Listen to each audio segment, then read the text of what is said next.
Good morning, afternoon, or evening, cats and dogs. This video will focus on the lessons 6.2, 6.3 guided notes, numbers 21 through 31. Mainly, we'll focus on word problems that involve solving equations by multiplication and division. Let's take a look at numbers 21 through 24 to start. The directions ask us to translate each of the following sentences into equations. We've already done this with equations that involve addition and subtraction, and we've done it with expressions, and both numerical and algebraic. So let's take a look at number 21. It says the product of 12, it shouldn't say of a 12, of 12 and a number is negative 48. So we first need to recognize that the word product means multiplication for us. I'm going to put an X for multiplication just since that's the easiest way to show that for me to type it in. So we've got the product, which is multiplication of 12 and a number. Remember that a number is going to be our unknown. So we'll use the variable n here, but you can choose any variable you want. And then the word is generally is going to represent our equal sign. So we'll type that in as well. So we've got the product of 12 and a number, which means 12 times the number n is, which is equals negative 48. So our equation should look like this. 12n equals negative 48. Now, can you put a multiplication sign between the 12 and the n? Absolutely, but you don't need it. Let's take a look at number 22.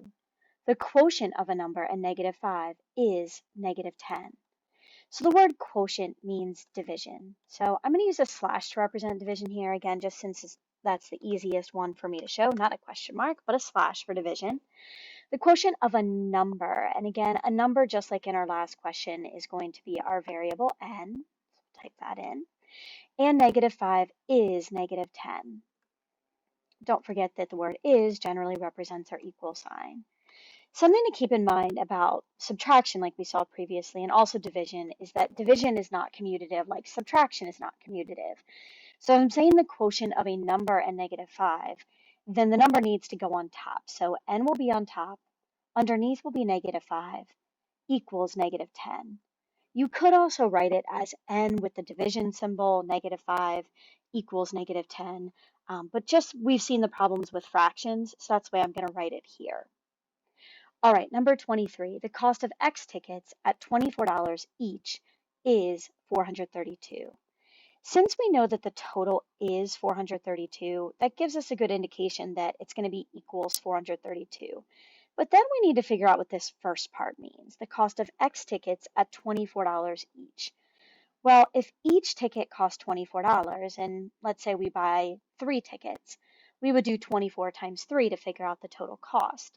So in this case, we want to multiply. A lot of times when you see the words each or per ticket, you're going to use multiplication or per item.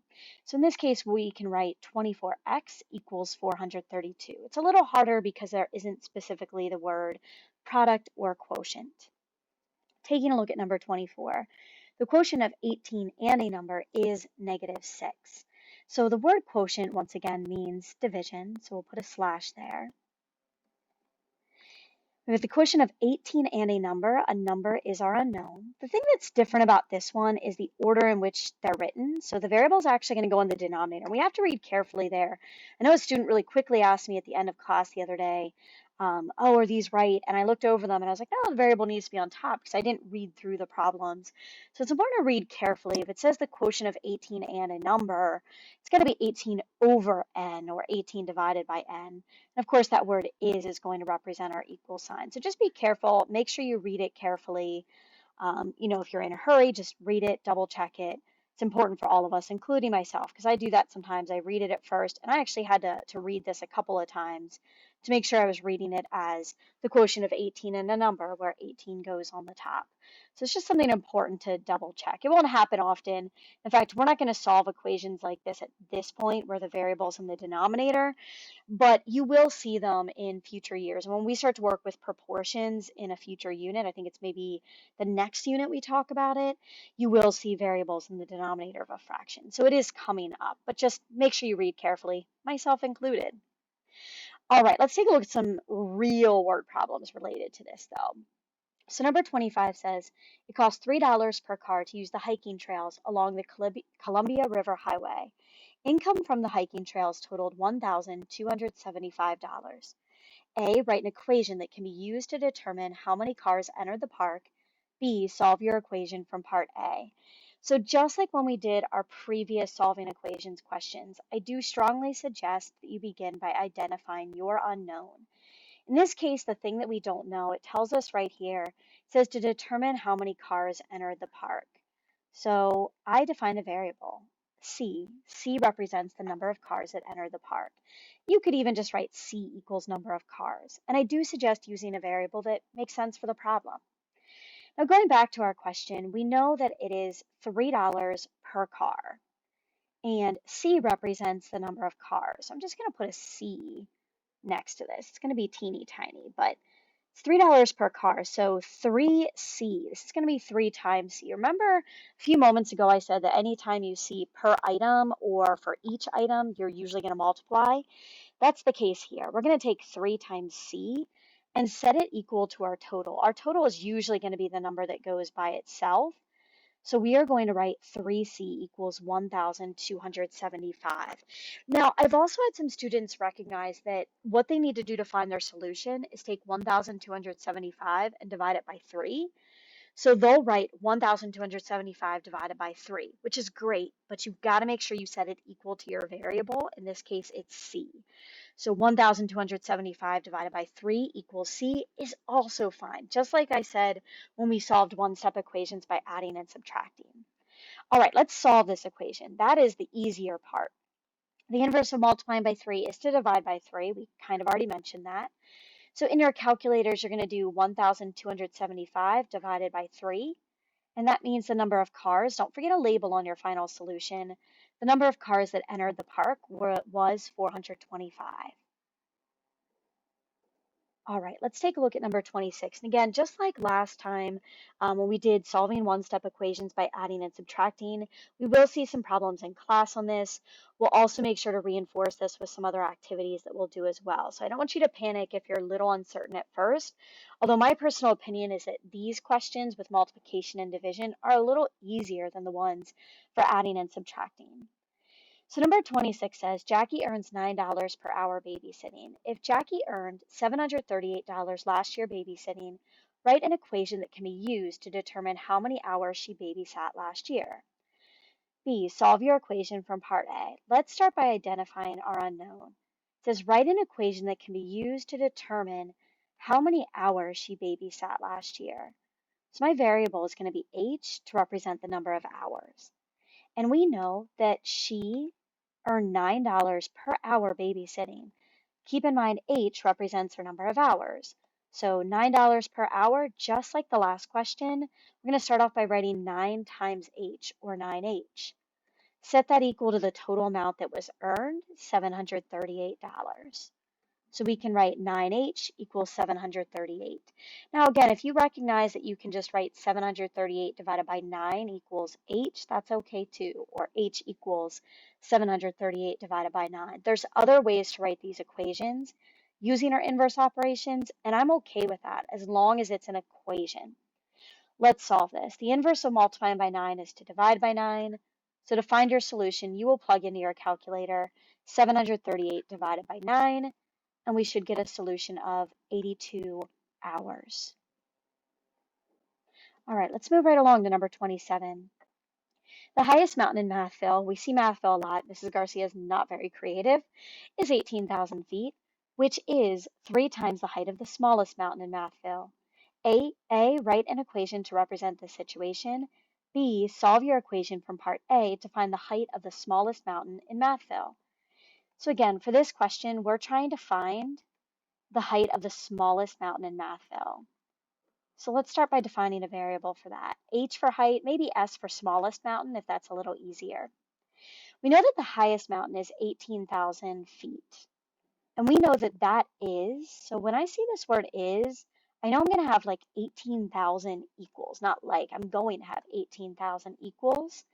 And then 3 times is going to be 3 with multiplication sign after it, right? And then 3 times the height of the smallest mountain, well, that's my unknown. So that's H. So I'm going to have 3 times H, and I'm going to set that equal to 18,000. Now I wrote 18,000 equals 3H, or 3 times H, You can also write 3h equals 18,000. In fact, you could do 18,000 divided by 3 equals h. Let's solve this. We're going to solve it by dividing both sides by 3. You're going to plug 18,000 divided by 3 into your calculators, and you're going to get a height of 6,000 feet. So hopefully you have that. Now, it's always important to stop and think, does my answer make sense for these questions? Again, we're trying to find the height of the smallest mountain. It should be smaller than or a smaller number than the height of the highest mountain, which is 18,000 feet. So always stop and think, does my solution make sense? All right, number 28. This is a higher level question like we saw with solving equations by adding and subtracting, but I think it's good to see. If a number x satisfies 12x equals negative 24, find the numerical value of 4x minus 8. So one of the things that confuses students a lot is this word satisfies. It just means this number x makes that equation true. So you want to solve the equation for x and figure out what x equals. So the inverse of multiplying by 12 is to divide by 12. You'll do negative 24 divided by 12 in your calculator, and you'll find that x equals negative 2. If x equals negative 2, replace x with negative 2 in this expression here. And we're going to have 4 times negative 2 minus 8.